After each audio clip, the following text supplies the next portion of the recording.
Hi, thanks for joining the Everything and Anything and a Bit Gay podcast. Today, I have a brand new guest that you have not heard from before. His name is Upton Rand. He's a three-time published author whose newest book, Gay Campgrounds Revisited, proves that the great outdoors can be fabulously queer.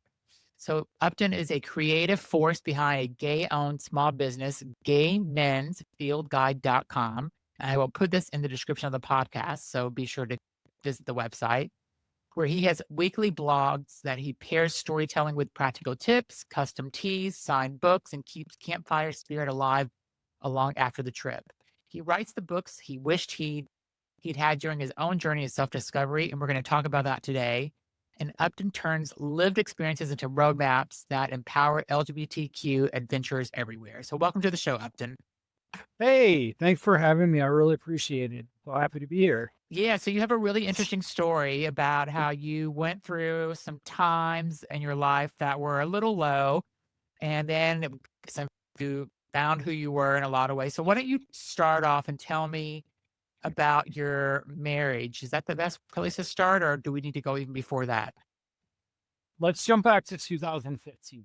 Great. And I am totally transparent on this. So 2015, I was the opiates, Okay.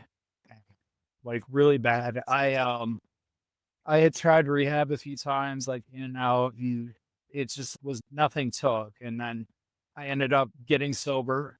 And then once I had that clarity of mind there, I just continued on and I got married to a real peach. And yeah, it was an abusive marriage and a whole How did lot you of guys no meet? fun. Where do any gay guys meet? You already know Bar, the answer. grinder, apps. Grinder, Okay. grinder. Don't meet your husband on Grinder, people. And just to go back to whenever you ended up like what were you how did you decide that you wanted to go finally and get clean from and how did you do it? Did you go to rehab and you finally said this is what I want to do, so I'm going to make it work, or So I had survived 6 overdoses oh wow. at that point, like legally dead. Okay. So for me, it's a miracle that you can be alive. I don't even know how it's possible. People are still here. Yeah. So yeah, I think it was after the 6th one. I'm not trying to be a buzzkill here. I'm just telling my story. Your story Uh, will actually be inspiring to people because look at where you were and look at where you are now. So you got to think of it yeah, that way. yeah. Anyone can change. Yeah. Anyone can change. My 6th overdose, I overdosed in front of my mother. Oh wow. Yeah. That was the final straw. When they talk about rock bottom, that was my rock bottom. Okay. And I knew at that point that it was something I had to do. And it wasn't because I was going to kill myself. It was because I'm hurting everyone around. Yeah. And that was the epiphany moment for me. And I got sober. And did your family ever have interventions and try to get you to go to rehab? No. Yeah. So I was a real sneaky addict. Okay. Honestly, no one knew. No one knew I was a drug addict. So yeah, didn't have interventions or anything like that. All throughout college, I got a college degree as a drug addict, which is insane. But yeah, I worked really hard to hide it from people. I can't blame everyone around me for not what I'm sure if they knew they would have helped. Yeah. Yeah, no one knew. So you went to rehab or you got clean somehow. You stopped. How did you do that? Did you just say did you go cold turkey or how did you do it? There are medications available for people who are coming off opiates. Yeah. Like anyone watching this or who has been on opiates and come off them, it's horrible. Yeah. That's when they're so addicted because it's so terrible to come off them. There's a lot of great treatments available now in terms of medications, and I used one of those. That's awesome. Okay. Then you were clean and sober and then you met. Yeah. So fast forward about 9 years. Okay. I go on Grinder. This guy hits me. Just oh my god, so good. I will admit, my ex-husband is gorgeous. Okay. Absolutely gorgeous. He's a horrible human being, but he is gorgeous. Okay. So that was the first thing I saw. And I think we worked out a few times at the gym together.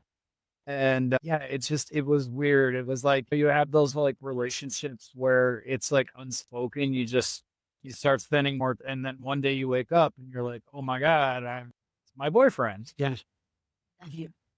It was one of those. Got it. One of those. So yeah, it was really quick. We only got to know each other for about a year, and then we got married. And honestly, it was not even necessarily because it was something either of us wanted. I was in a position where I had to get a medication and I lost my insurance.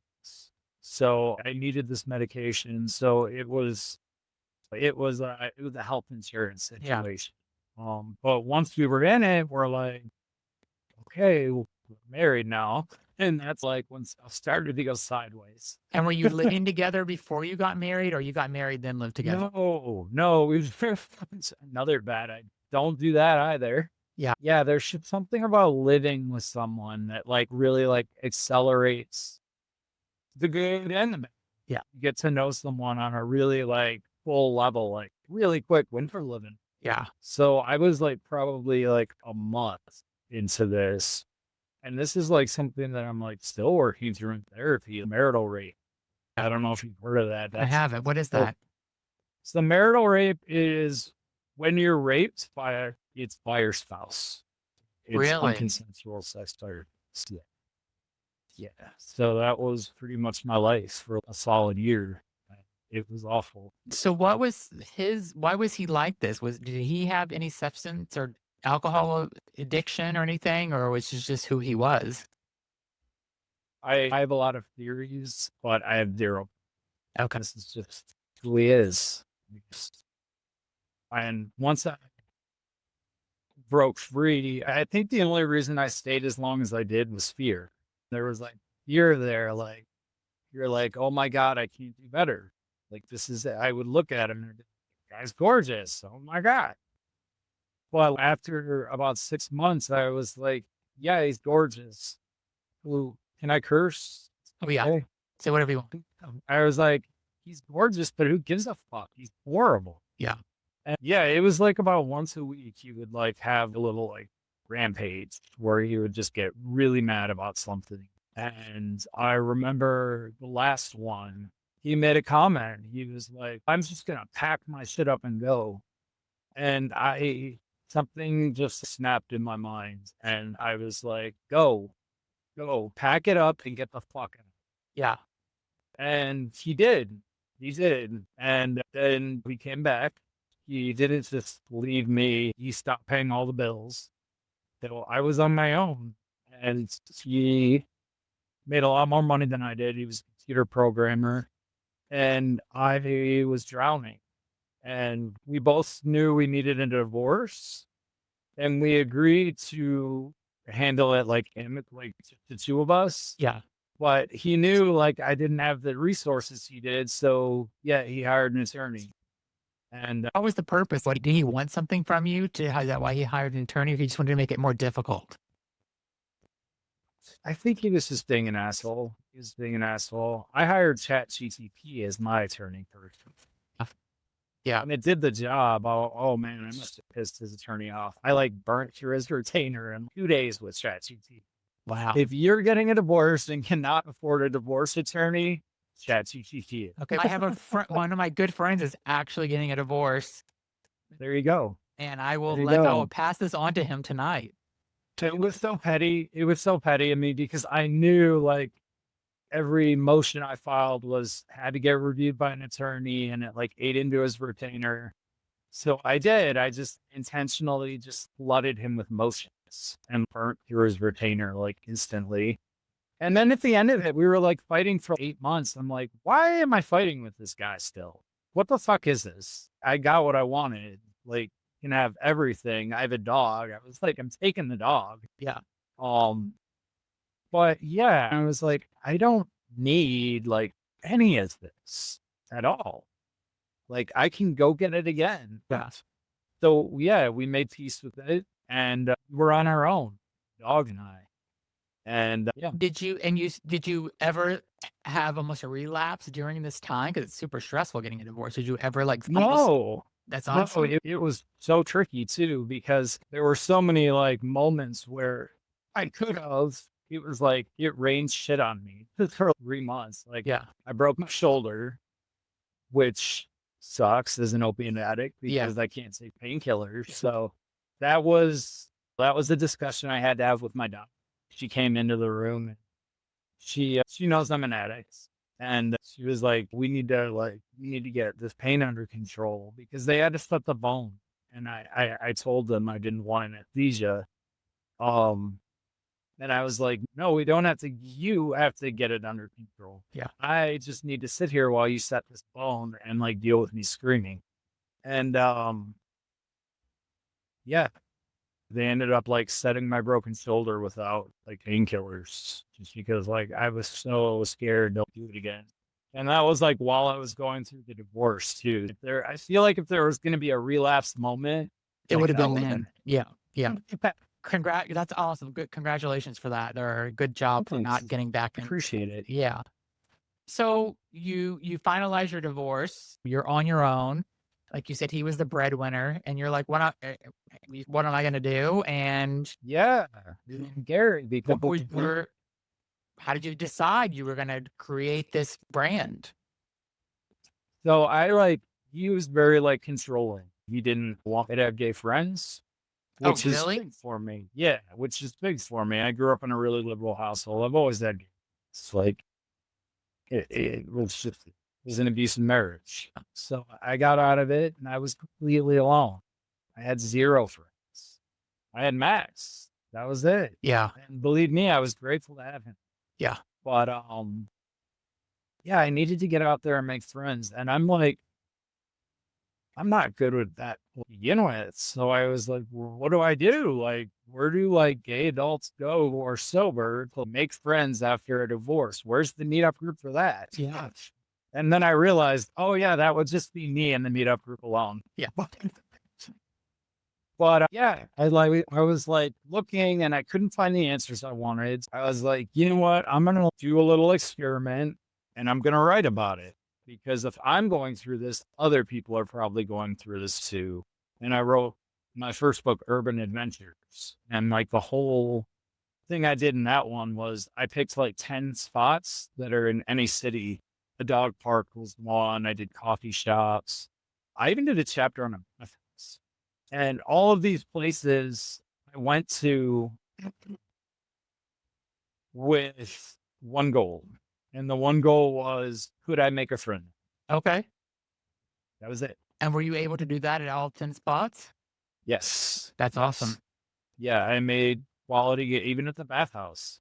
I made quality gay friends at all 10 spots. So were you more introverted before this and you had to make yourself extroverted in order to make these 10 friends?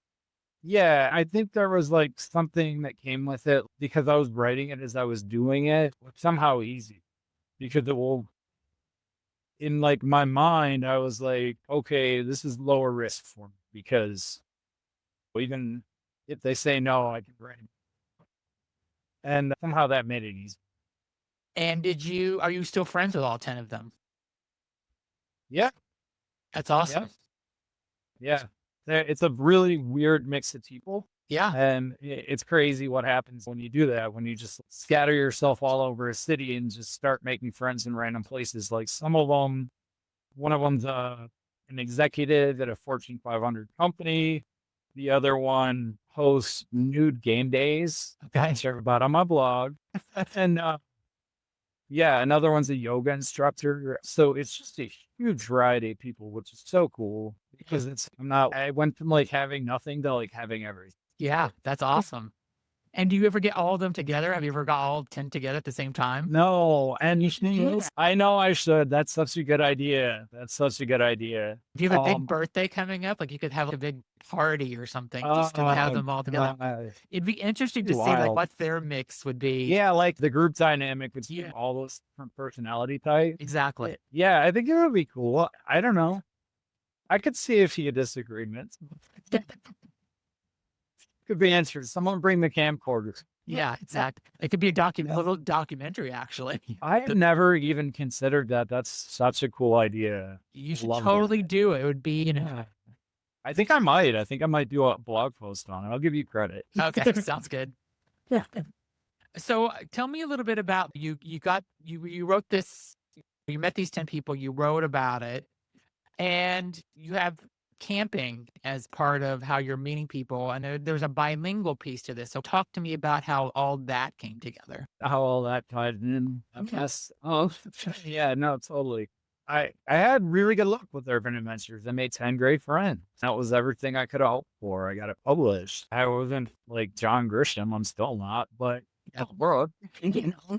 So I was like, that actually worked pretty well, and it wasn't that hard because, for like I said, there was just something in my mind. Like when you go into a situation and you like say to yourself, like, no matter what the outcome, I'm still gonna have a story to tell. Yeah. Anyone can do that. You don't have to be an author. Anyone can have that mindset. I think that a lot of people that at a certain age, whether you're divorced, married, single, whatever, it's like, how do you make friends as a adult unless you're going to a bar? And even at a bar, are It's you so really hard. meeting quality friends? Probably not. So hard. I live in Boston, and I've said this before in my podcast. Gay men in Boston are not super friendly. They're all very in their little cliques, and a lot of them grew up in Massachusetts and never left and have had these same friends for years. So it's hard to get in certain circles in the Boston area. So I You think know, it's funny you mentioned that. Like, we just had a guy join my yoga group. He moved here from Boston. He was telling me the exact same. it is but every gay guy in Boston feels this way too, but nobody does anything about it. So I think your book would really resonate with a lot of people that are like, I need to make new friends as a gay adult.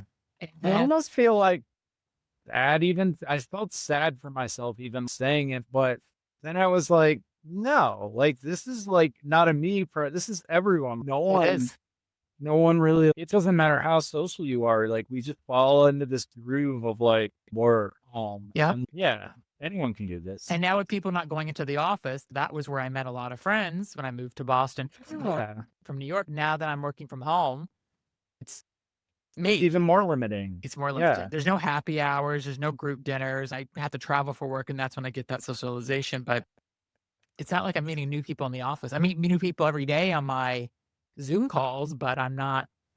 So I will say, like, one really cool place to meet people is if you just go on that app Meetup. Yeah. Like, I go on Meetup every occasionally. I just have someone go on there and show me like what's in the area, and like I'll go to them. Like, Yeah. sometimes they're really cool, and you meet like really great people there. Yeah, they have a gay hiking group here on Meetup that I would think I'm going to actually do this summer. So it's been a rough winter Cool. in Boston, so I haven't wanted to even leave the house hardly. So where are you located? Warn you. I'm in Cleveland, Ohio. Snow hell, That's a good. like you. Yeah.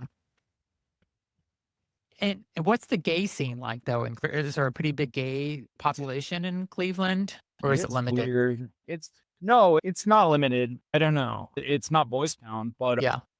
so we've got like the whole like bars, and I've gone to those a few times to write non-alcohol. Like I don't like drinking. I don't drink anymore, but I'll go to the bars and just have water and just see what's going on. But there are also like all kinds of other events that are geared towards gay people. Like last summer we have a sports league in my city. It's called Stonewall Sports. I think it's national Yeah. actually, and they'll host games. And I did bocce ball, which was a little bit slow for me, but I think I'm gonna try again this summer. I don't know. Yeah. I'll probably get my ass kicked in volleyball, but I still Yeah. probably.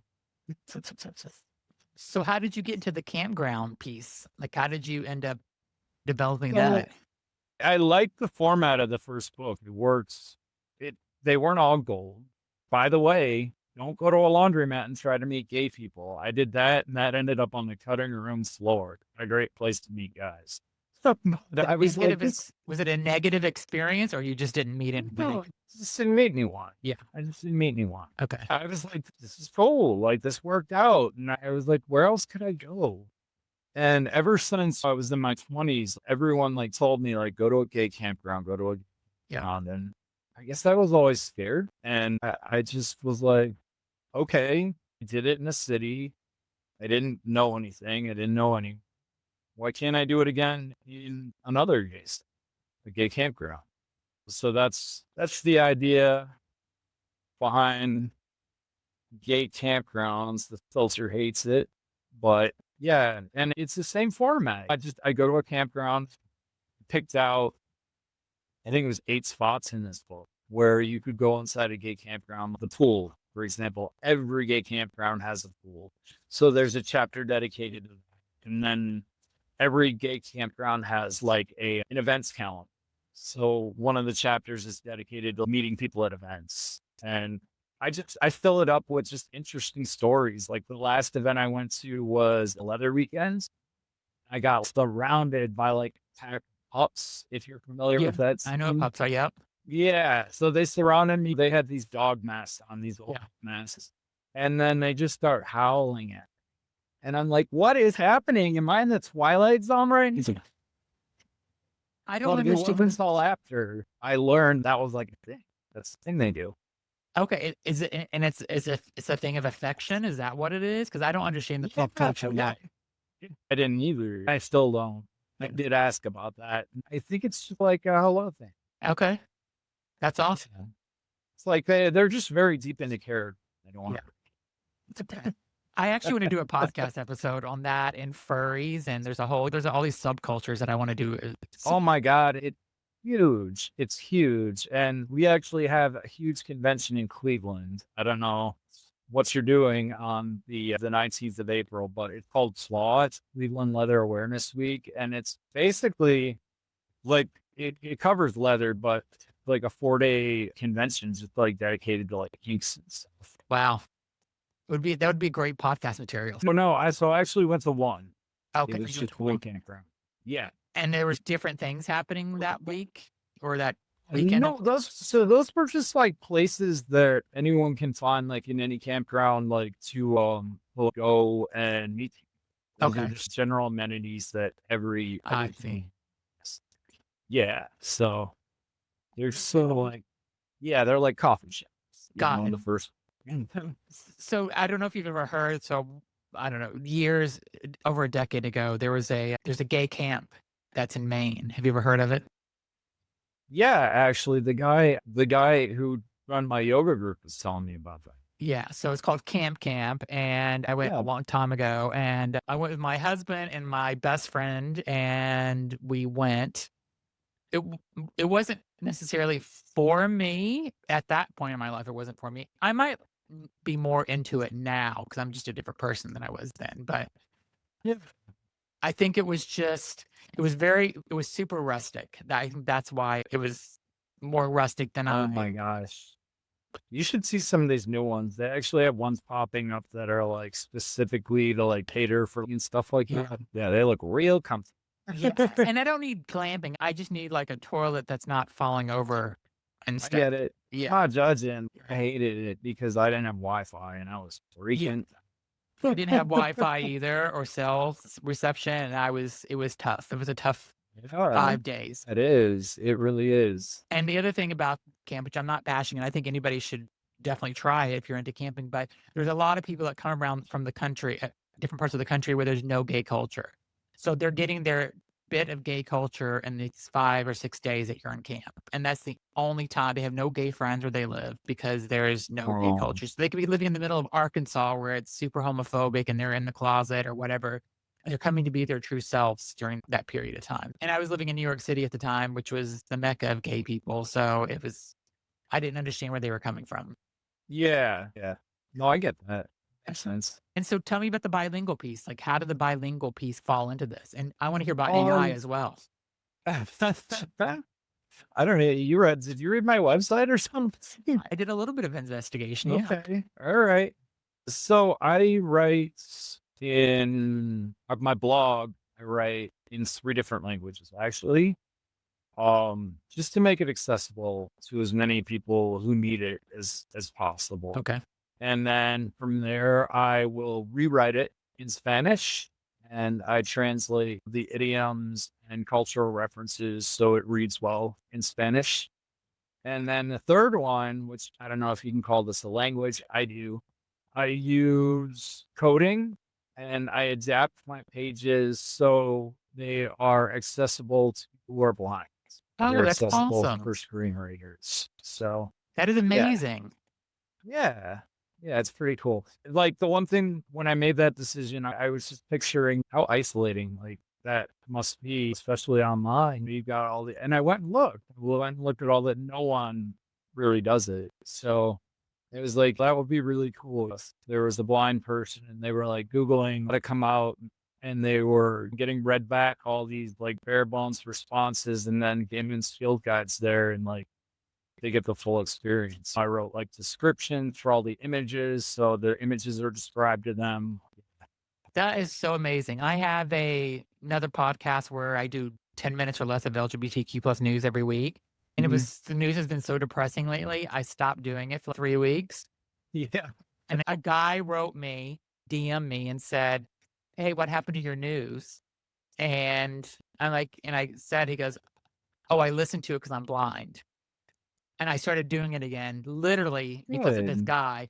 And so I love it that you are doing that for someone, even if you hit one person, that Yeah. it just That's all it is. It's just even if it's just one, and it doesn't even have to be a person, just for like me to know that it's available. Because when I was growing up, I had learning dis like, I had a really tough time learning to read, believe it or not. And I remember I used to get books on tape because it was like one really easy way that I could increase my vocabulary and get stories when I couldn't.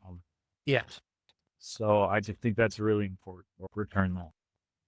That's awesome. So what's your goal? What do you want the end game to be for you? We talked a little bit about this before we started the podcast, but what would you like to be doing in like 10 years from now? I'm not like a really like material person.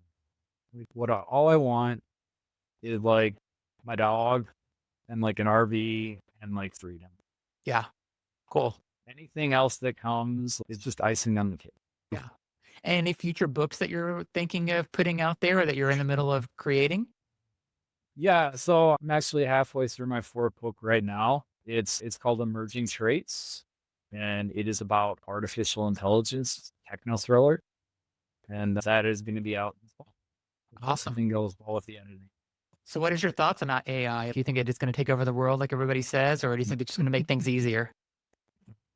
I think people who work with AI are going to take over the world. Yeah. Yeah, I think it's we're and we can't see it because we're in it right now, but we're in the middle of a huge cultural shift. So technology. And it's a lot like when the Industrial Revolution began. What we're seeing right now is just the tip of the iceberg.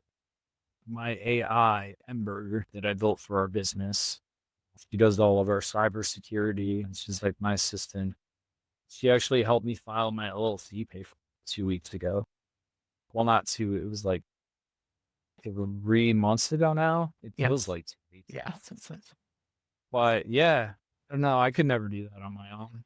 Yeah. So That's I'm not knocking it. It's pretty cool. Are you in a relationship now? I am single and looking. If anyone is in the Cleveland area, Okay. What if they weren't and they sent me a DM and wanted to meet you? Do you want me to scream out for you and stuff? I trust you, Zach. Okay. You know me. I know you. Like you just play matchmaker and you send them my way. Okay. I tell everybody that comes to my show, if you ever get married and I find somebody for you, all I ask is I get to make a speech at the wedding. That's it. 5 minute Oh, well, speeches. you will get a lot more than a speech at the wedding if you can find me someone decent to marry. I am on the look. So Upton is a nice looking guy. If you're listening to this on a podcast, go to my YouTube channel and look at it. And if you like him and you like, obviously he's got a great personality. He's a survivor. I think you have an amazing story, like going through what you went You, through I appreciate that. and becoming clean from an opioid addiction. And now you have this, you went through a bad marriage and now you have this amazing life and you seem like a really genuinely happy and nice person. And the thing that you did, doing a bilingual website and then doing a website for someone that's blind is really, I think says a lot about you. So that's amazing. Thank you. Me too. I really appreciate that. That's Want to very tell kind. everybody a couple of the names of your books that you have out now and where they can find them at? Are they all on Amazon or anything you would like to tell them? Yeah. Yeah. I have 3 books out right now. The first one is Urban Adventures, and that is available on Amazon if you'd like to go there. And then I have Gay Campgrounds, which is also available on Amazon. And then I have an updated version that was just released called Gay Campgrounds Revisited on Amazon as well. But if you want to get the best price on the books with free shipping, come to my website because I set the prices for Amazon. Got it. Okay, got it. And the website is gaymensfieldguide.com. It's just all one word. Awesome. And if you didn't write this down as we were saying it, just check the description of the podcast or the social media and it will be in there. Thank you so much for being on, Upton. You were an amazing guest. I think you have an amazing story. And I love the people that are survivors and you have such a good story. So I'm really happy I got to meet you. I had a really good time. Like, you're really cool. So I don't know. I definitely wish you the best. Yeah. Do you ever want to come and I love your explore? Do you ever want to come and explore campgrounds? I'm actually going to Arcadia this summer. I have never been. I've driven by it, but I've never been. And we're going to take 4 days and just go to Arcadia for 4 nights and do it. So That sounds beautiful. Send me some pictures of it. I definitely will. Thanks so much for being on. It was great meeting you. And everybody be sure to go to gaymensfieldguide.com. Again, it will be in the description of the podcast and check out Upton's books on Amazon. And I'll put links to all his books on Amazon as well. So thanks very much for being on. Thanks for having me.